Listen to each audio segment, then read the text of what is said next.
काल गडचिरोलीला जी दुर्दैवी घटना घडली, माननीय मुख्यमंत्री महोदयाशी चर्चा केल्यानंतर मी लगेच त्या घटनास्थळी गेलो आणि घटनास्थळाची पाहणी केल्यानंतर असं लक्षात आलं की ज्या ठिकाणी ग्राउंड फ्लोअरवर मुली झोपत होत्या त्या ठिकाणी खूप मोठ्या प्रमाणामध्ये लाकडांचा साठा होता आणि त्या खिडकीच्या बाजूला भिंतीच्या जवळ विटा ठेवण्यात आले होते।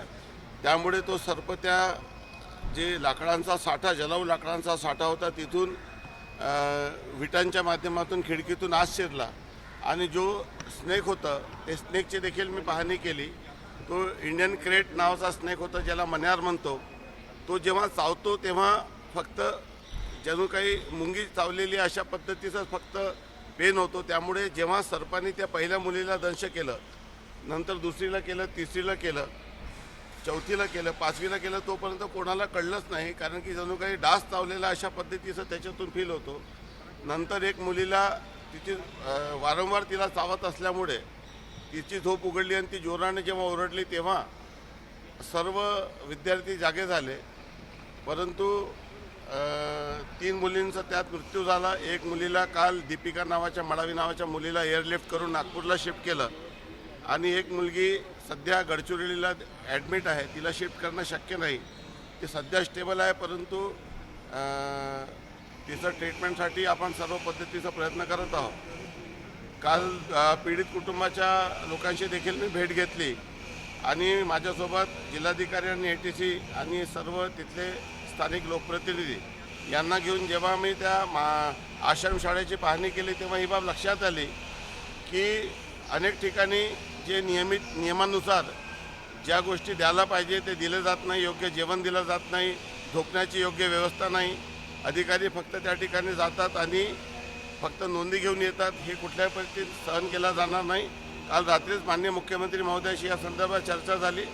लवकरच या संदर्भात 14 तारखेला मी बैठक ठेवलेली आहे आणि या संदर्भामध्ये मंत्री आदिवासी विकास यांच्याशी चर्चा करून अतिशय सक्तीने कारवाई करण्यात येईल आणि ज्या ज्या उपाययोजना केल्या नाही त्यावर योग्य कारवाई करण्याच्या सूचना दिलेल्या आहेत। टाईम बाउंड मॅनरमध्ये जर हे सर्व केलं गेलं नाही तर कठोर कारवाई करण्यात येईल आणि या प्रकरणी देखील पोलिसांना उचित कारवाई करण्याच्या सूचना दिल्या आहेत। 27-28 आश्रमशाळा आहे, कोट्यावधीचा निधी तुम्ही त्या आश्रमशाळेला देता, मुलींना झोपण्यासाठी बेड नाही, सतरंजीवर झोपल्या होत्या सगळ्या मुली। इतकी गंभीर, तुम्ही पालकमंत्री आहात तिथले, गंभीर आहे। आणि नेमकी ती आश्रमशाळा कोण? मी सांगतो, ती आश्रमशाळा काँग्रेसचे माजी आमदार, माजी खासदार आणि माजी मंत्री कुवाचे साहेबांची होती। हीच व्यवस्था सुरू आहे की वर्षानं हे फक्त संस्थेच्या लोकांना पोचण्यासाठी जणू काही हा आश्रमशाळा आहे आणि वर्षानुवर्षापासून फक्त अनुदान लाटायचं आणि त्या मुलांना तसंच ठेवायचं, हे आता टॉलरेट केलं जाणार नाही। सर्व आश्रमशाळांची आज ATCला सांगून व्हिडिओ कॉन्फरन्सिंग घ्यायला सांगितली आहे।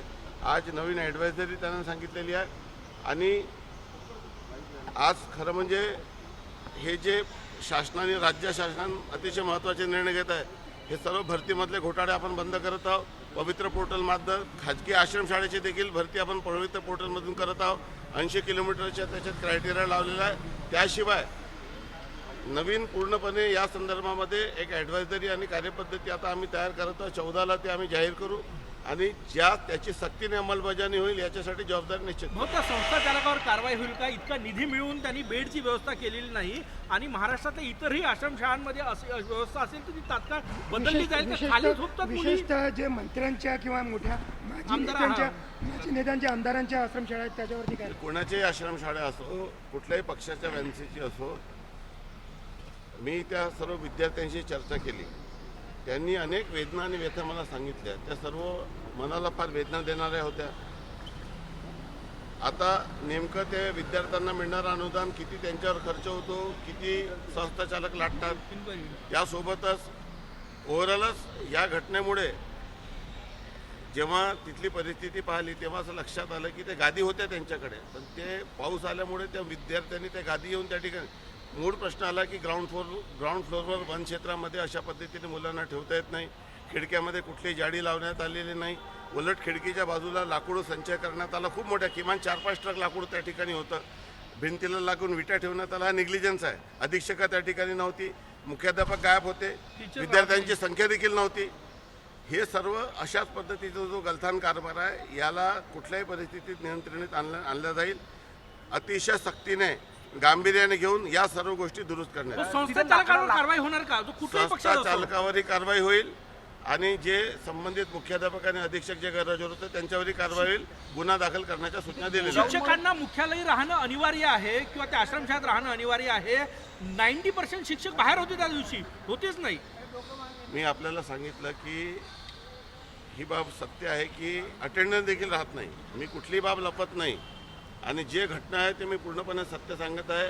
हे कुठल्याही परिस्थितीत या कल्याणकारी राज्यामध्ये अशा पद्धतीचे संस्था चालकाचे लाड पुरवण्यासाठी सरकार काम करत नाही, तर सरकार गरीब विद्यार्थ्यांसाठी काम करते आणि गरीब विद्यार्थ्यांना योग्य शिक्षण आणि न्याय मिळेल या संदर्भामध्ये मंत्री आदिवासी विकास यांच्याशी आजच मी चर्चा करणार आहे. लवकरच बैठक घेऊन आपल्याला त्या संदर्भात कळवण्यात येईल. संस्था चालकावर फौजदारी कारवाई होईल का? निग्लिजन्स आहे.